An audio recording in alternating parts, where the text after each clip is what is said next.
Dios los bendiga. Le damos gracias a Dios por un día más de vida. Dice la palabra que donde está el Espíritu del Señor, allí hay libertad. Hay libertad para alabarle, hay libertad en el Espíritu, hay libertad en el cuerpo también. Muchas veces venimos cansados y el Señor se lleva esas cargas.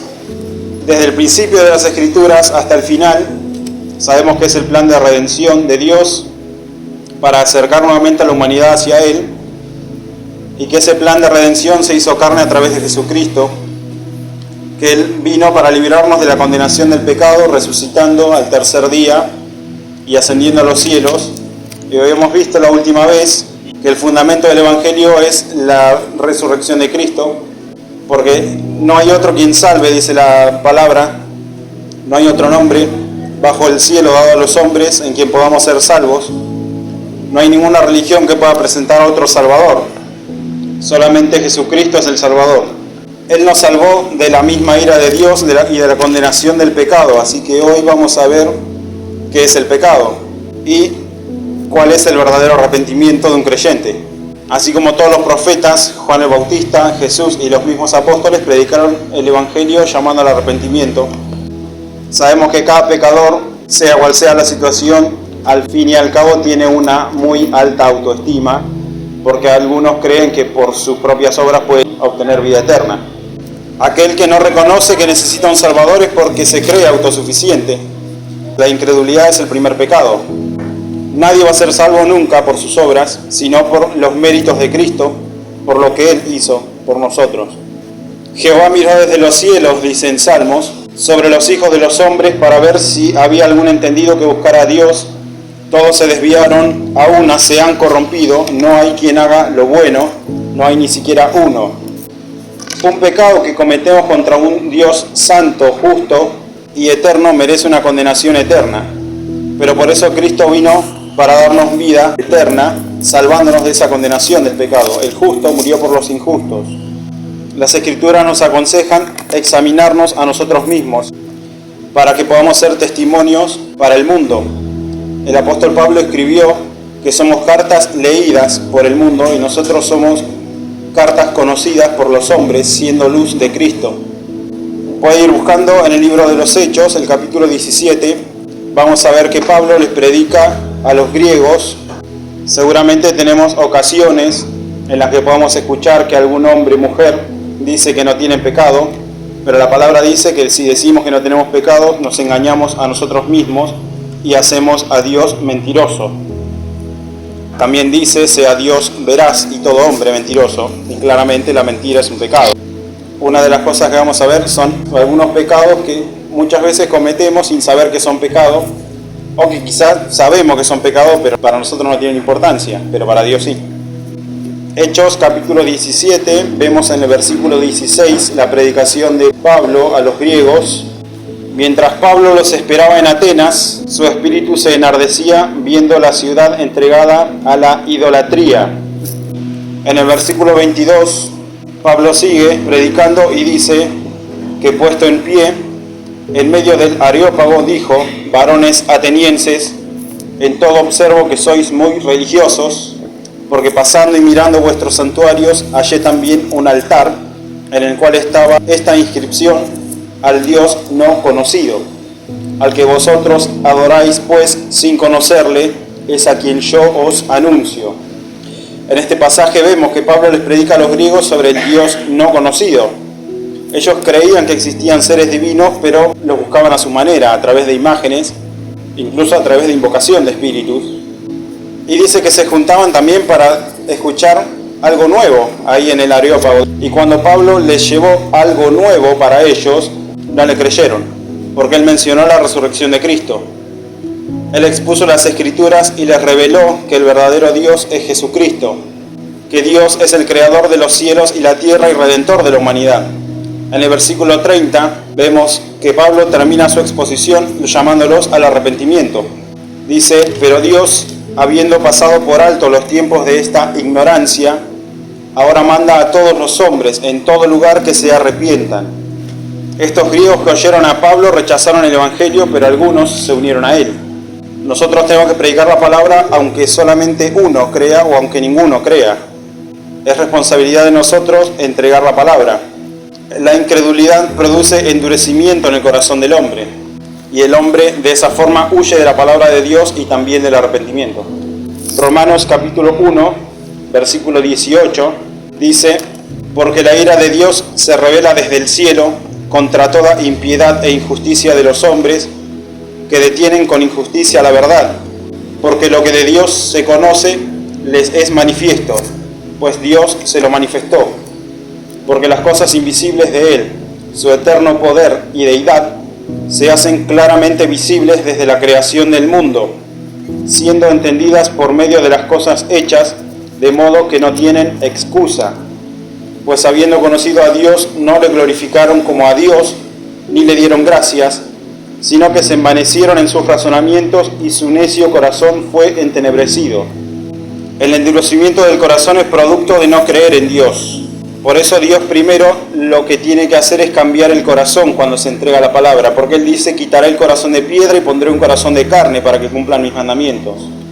Seguimos viendo ahí en el primer capítulo de Romanos, en versículo 22, que dice: profesando ser sabios, se hicieron necios y cambiaron la gloria del Dios incorruptible, semejanza de imagen de hombre corruptible, de aves, de cuadrúpedos y de reptiles.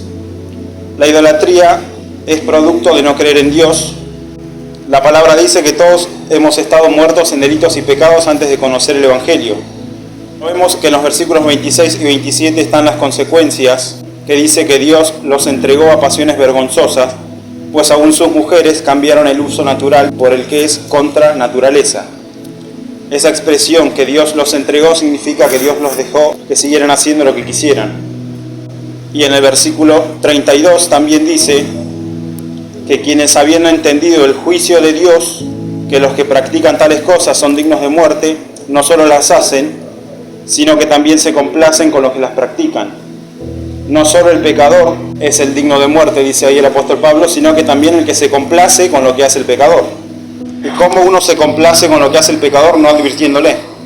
Vamos a ver ahora el primer libro de los Reyes, en el capítulo 18.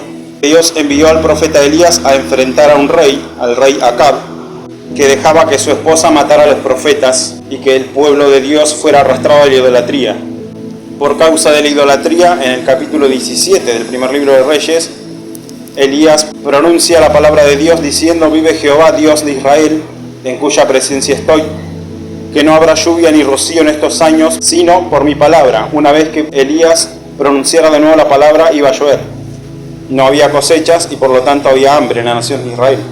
Entonces, en el capítulo 18 vamos a ver ahí el enfrentamiento de Elías y los brujos de Baal. En el versículo 17 dice que cuando el rey Acab vio a Elías, le dijo: ¿eres tú el que turbas a Israel? Y Elías respondió: yo no he turbado a Israel, sino tú y la casa de tu padre, dejando los mandamientos de Jehová y siguiendo a los Baales. En el versículo 21, y acercándose Elías a todo el pueblo dijo: ¿hasta cuándo claudicaréis vosotros entre dos pensamientos? Si Jehová es Dios, seguidle, y si Baal es Dios, id en pos de él. Y el pueblo no respondió palabra. Elías dice a aquel que responda con fuego: ese es Dios. Vamos a ver si responde Jehová o si responde Baal. Elías ora, pide a Dios que sea manifiesto que Él es el Dios de Israel, y en el versículo 37 dice: respóndeme Jehová, respóndeme, para que conozca este pueblo que tú, oh Jehová, eres el Dios, y que tú vuelves a ti el corazón de ellos. Entonces cayó fuego de Jehová y consumió el holocausto, la leña, las piedras y el polvo, y aún lamió el agua que estaba en la zanja. Viéndolo todo el pueblo se postraron y dijeron: Jehová es el Dios. Los brujos de Baal y Acera adoraban imágenes, y la esposa del rey, Jezabel, mandaba asesinar a los profetas que se oponían a la idolatría. Ahí en ese capítulo, cuando usted lo lea, va a ver que los brujos de Baal invocaban a espíritus, invocaban a Baal, y eso es hechicería. Es brujería, todo tipo de actividad espiritista, invocación de espíritus, la magia y el curanderismo. Hay otras formas también de hechicería y brujería, que son la lectura de cartas, de manos, rituales de chakras, adivinación, el horóscopo, el uso de amuletos, rosarios, los llamados amarres o pactos de amor, conjuros, encantamientos, chamanismo, practicar cábalas o también otras prácticas como curar el ojeo o el empacho y todo tipo de actividad mística y supersticiosa. Todo eso es hechicería y brujería. Idolatría no es solamente adorar imágenes o dioses falsos. Ídolos puede tener incluso un cristiano. Dios estableció un mandamiento diciendo: no tendrás dioses ajenos delante de mí. Y algunos ejemplos de los ídolos de los cristianos pueden ser familiares, el dinero, una pareja o matrimonio, todo lo que sea puesto delante de la relación de cualquier persona con Dios. No significa que no podamos amar familiares o amigos o admirar a quien es destacado en el ámbito que a nosotros nos despierta pasiones, pero precisamente todo lo que nos despierte pasiones, nos cambie el humor, es una advertencia de que podemos estar teniendo un ídolo en nuestras vidas. Posiblemente lo estamos poniendo por encima de Dios. Y hay otros pecados a los que Dios llama idolatría, como la avaricia. En Colosenses dice que la avaricia es idolatría. En Efesios también Pablo escribe que entre uno de los pecados la avaricia ni siquiera se nombre. Y la avaricia es el amor al dinero. La raíz de todos los males es el amor al dinero. Y el amor al dinero es lo que produce pecados como codicia, estafas, apuestas o incluso de ventas de productos que a Dios no le agradan. Por ejemplo, si nosotros estamos orando por personas que son presas del vicio del alcohol, pero nosotros vendemos bebidas alcohólicas porque es un negocio rentable, eso es avaricia y a Dios no le agrada. Al final estamos ayudando a que esas personas sigan perdidas en sus vicios. No significa que esté mal tener dinero, pero sí, el Espíritu Santo a través de las Escrituras nos dice que no seamos codiciosos ni avaros, sino agradecidos con lo que Dios nos da. Lo mismo pasó con el joven rico en Mateo capítulo 19, Marcos capítulo 10 y Lucas capítulo 18, donde el joven rico se acerca a Jesús y le dice: guardo los mandamientos desde mi juventud. Y Jesús le dice: bien, anda, vende todo lo que tienes y dalo a los pobres y sígueme. Pero ese joven se fue y nunca volvió. Jesús le demostró que él era codicioso por su dinero y que amaba más las riquezas que a Dios. Por eso dice que nadie puede servir a Dios y al dinero. Entonces sabemos que el pecado es desobediencia a Dios. Adán y Eva pecaron en el huerto del Edén y solamente tenían una instrucción: no comer del fruto señalado. Y aún así pecaron. Ahí podemos ver también que Eva utilizó los 5 sentidos para pecar. Primero oyó a la serpiente que la estaba engañando. Después vio con sus ojos que el árbol era bueno y codiciable. Tomó con sus manos el fruto del árbol. Comió con su boca e incluso convidó a Adán. Y el olfato seguramente lo tuvo que usar también, porque si olía mal el fruto no lo iba a comer. Pero ahí están los 5 sentidos. Pecar es poner nuestra autosatisfacción por encima de lo que Dios quiere, por encima de su voluntad. Vayamos a 1 Corintios, capítulo 6. El apóstol Pablo escribe ahí sobre la fornicación. La fornicación es inmoralidad sexual. Todo lo contrario al uso natural del cuerpo es fornicación según las Escrituras. Esa palabra fornicación proviene del griego porneia, que se traduce como prostitución. Y de esa palabra porneia también se deriva la palabra pornografía, lo cual es prostitución en imágenes. No vamos a ahondar en este tema porque todos sabemos de qué se trata.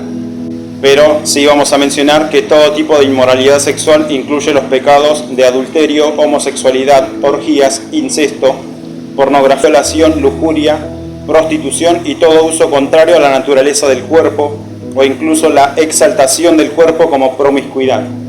En las redes sociales abundan hoy personas que posan con poca ropa o nada. Y lo peor es que esto lo hacen incluso personas que cada semana asisten a la iglesia. Este pecado está haciendo estragos adentro de la iglesia. Y peor en los jóvenes.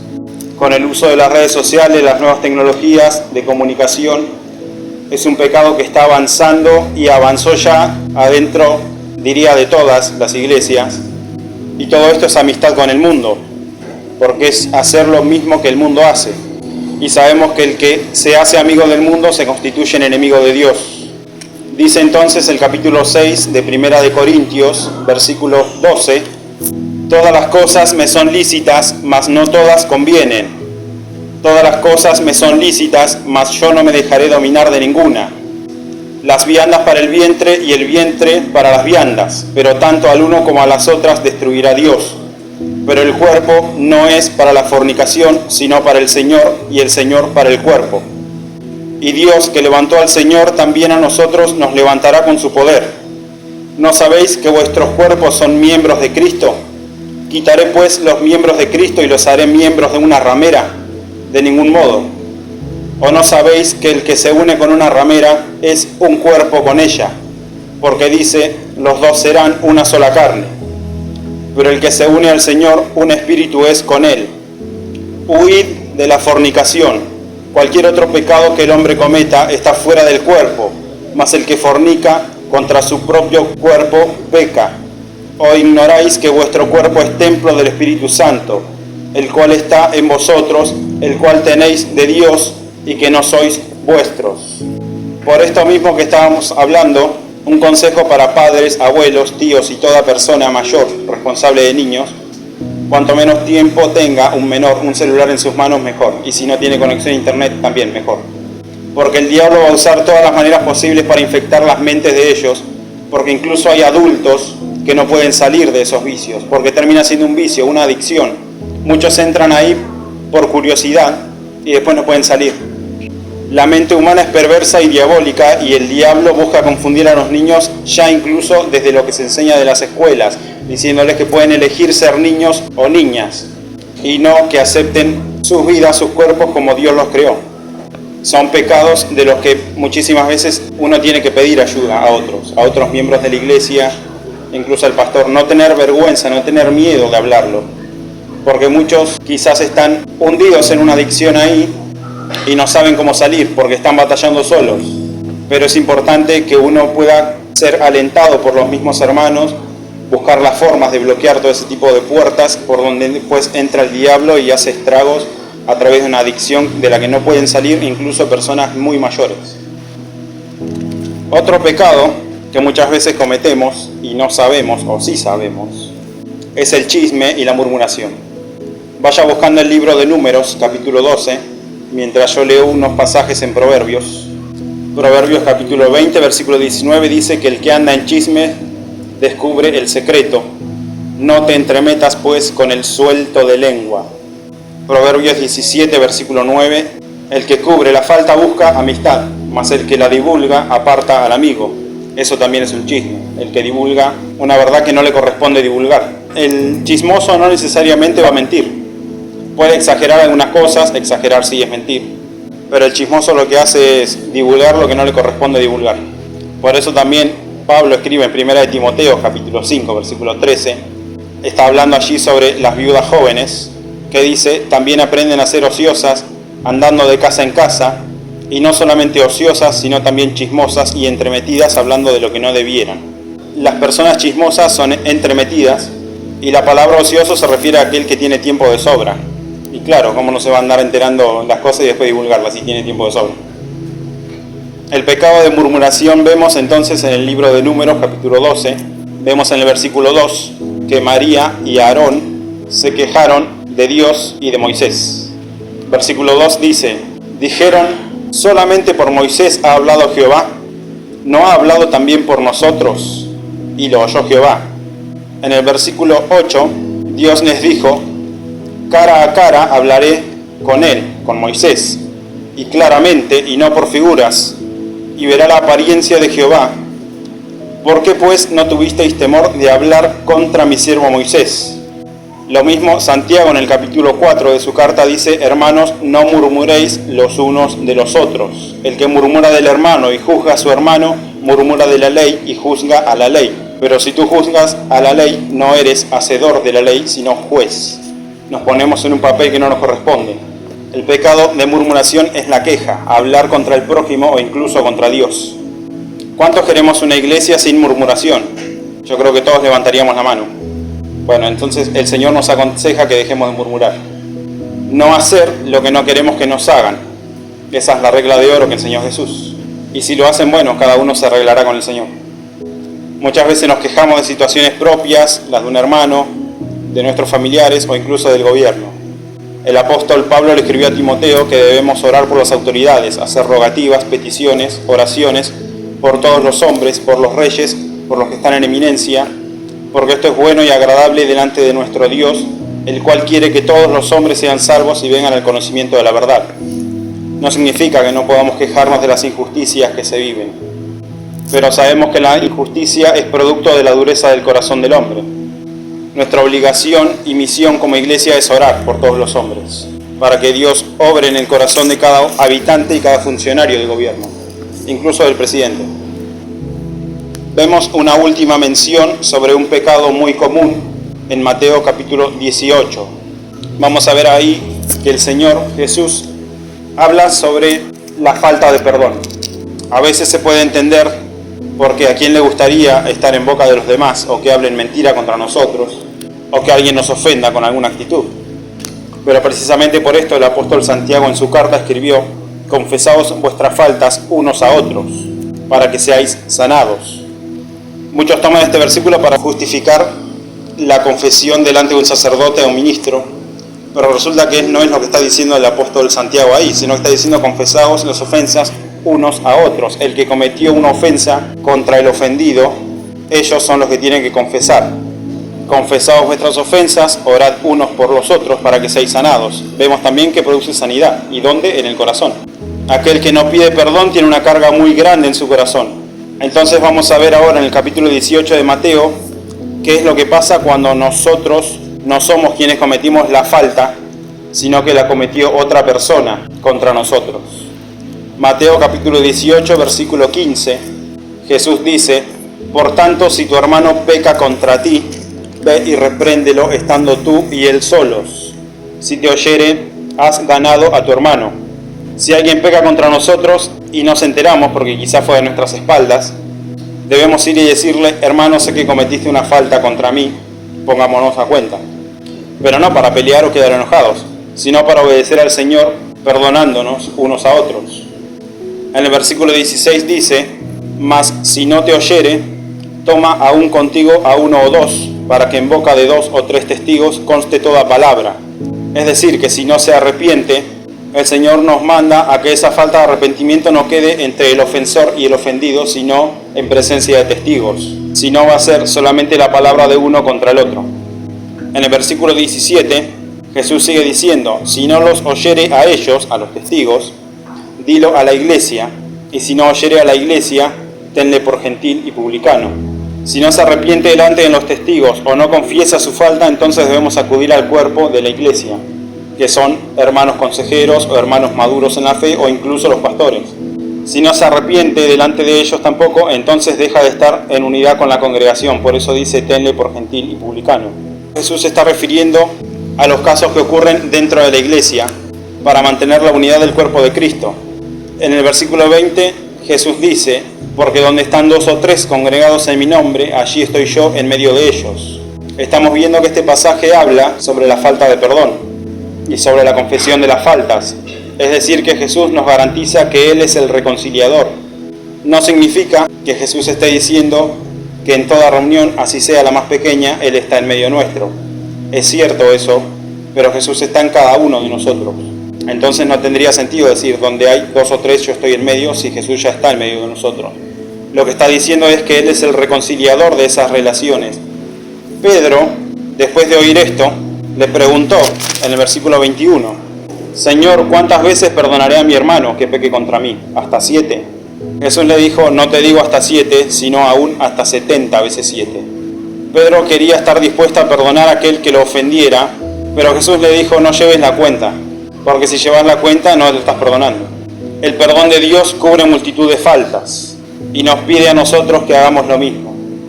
Eso enseñó Jesús cuando les enseñó a los discípulos a orar. Les dijo: porque si perdonáis a los hombres sus ofensas, os perdonará también a vosotros vuestro Padre Celestial. Mas si no perdonáis a los hombres sus ofensas, tampoco vuestro Padre os perdonará vuestras ofensas. ¿Y cómo perdona Dios? En Miqueas capítulo 7 dice que Dios perdona la maldad y olvida el pecado, que Él sepulta nuestras iniquidades y las echa en lo profundo del mar. Sé que es difícil y más de uno podrá decir: no sabe lo que me hicieron, no puedo perdonar. Y sí, lo sé, porque a mí también me traicionaron, y sin embargo fui libre cuando tomé la decisión de perdonar gracias a que el Señor me guió. La falta de perdón produce rencor, y el rencor produce enfermedades emocionales y puede derivar también en enfermedades físicas. Proverbios 17 dice que el corazón alegre constituye buen remedio, mas el espíritu triste seca los huesos. El corazón y el espíritu están profundamente ligados y eso se evidencia a través de la transmisión de sentimientos y emociones. Si el corazón está enfermo de enojo, ira, amargura o rencor, tarde o temprano se puede exteriorizar en alguna enfermedad física. ¿Cómo somos libres entonces? Recuerde que el Evangelio es buenas nuevas de salvación. El mensaje de esperanza es el mismo que está en las Escrituras, el arrepentimiento. Arrepentirse implica pedir perdón a Dios aceptando el sacrificio de su Hijo en la cruz del Calvario y cambiando nuestra vida, dejando que el Espíritu Santo obre en nosotros, trayendo convencimiento de nuestro pecado. De esa forma el Espíritu Santo nos guía y nos da las fuerzas para hacer todo lo posible por cambiar hábitos pecaminosos, esos hábitos que nos alejan de Dios. Jesús dijo que si tu mano o tu pie te es ocasión de caer, córtalos y échalos de ti.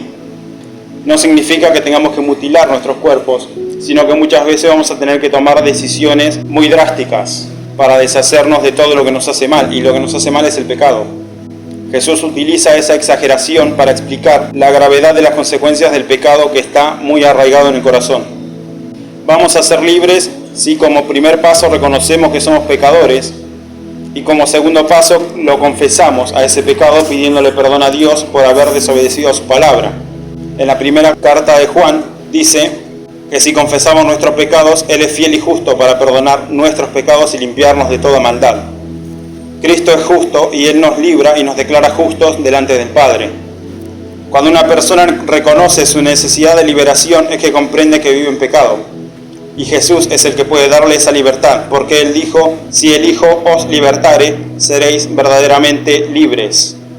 También en la primera carta de Juan, el apóstol escribe que el que practica el pecado es del diablo, porque el diablo peca desde el principio. Para esto apareció el Hijo de Dios, para deshacer las obras del diablo. Todo aquel que es nacido de Dios no practica el pecado, porque la simiente de Dios permanece en él y no puede pecar, porque es nacido de Dios. Practicar el pecado no es lo mismo que pecar. Una cosa es pecar, cometer algún pecado, alguna equivocación, y otra cosa es practicar el pecado, que es vivir en pecado.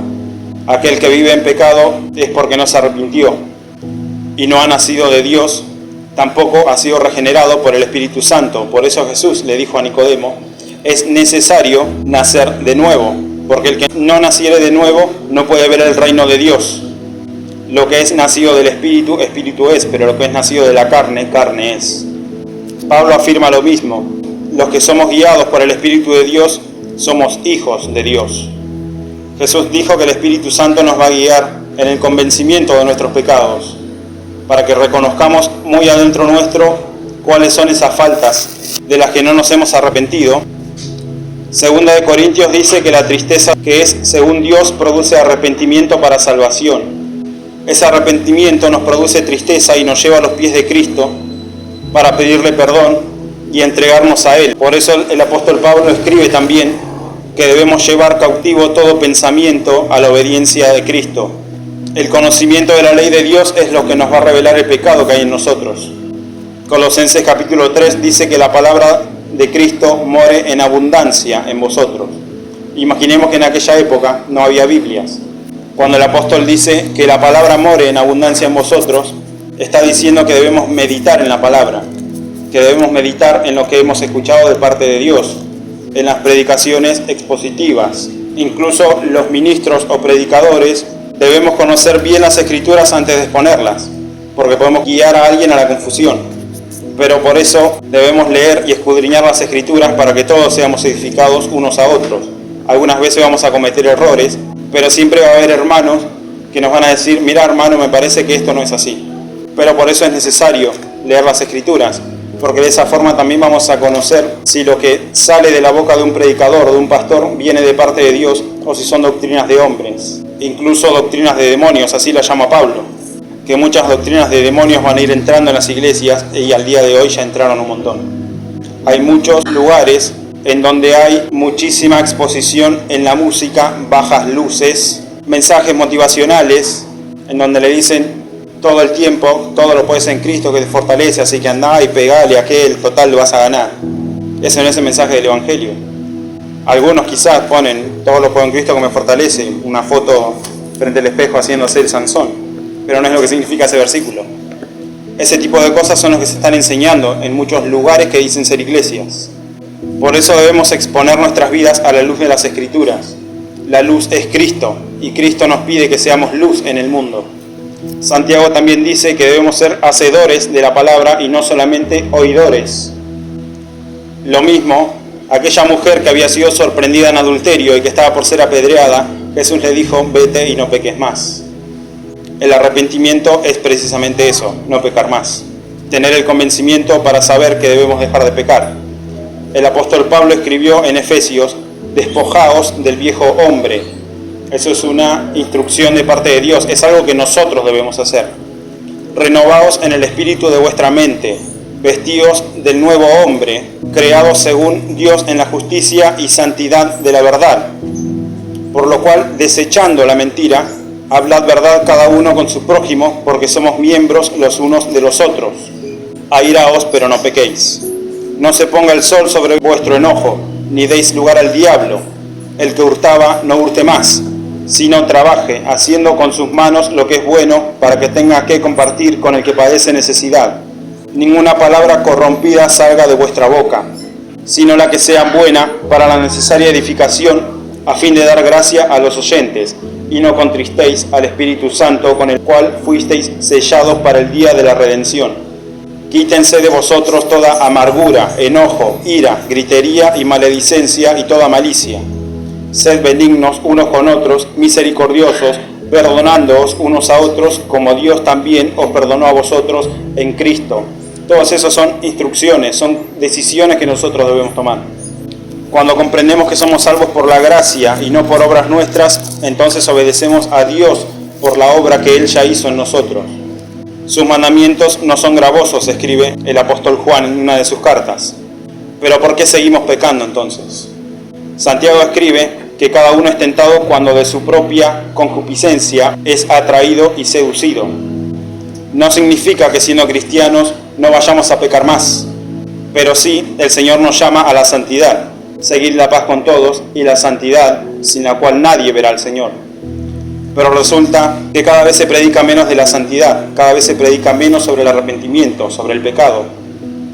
Por eso es que van ingresando todo el tiempo doctrinas nuevas de demonios, doctrinas de hombres en las iglesias.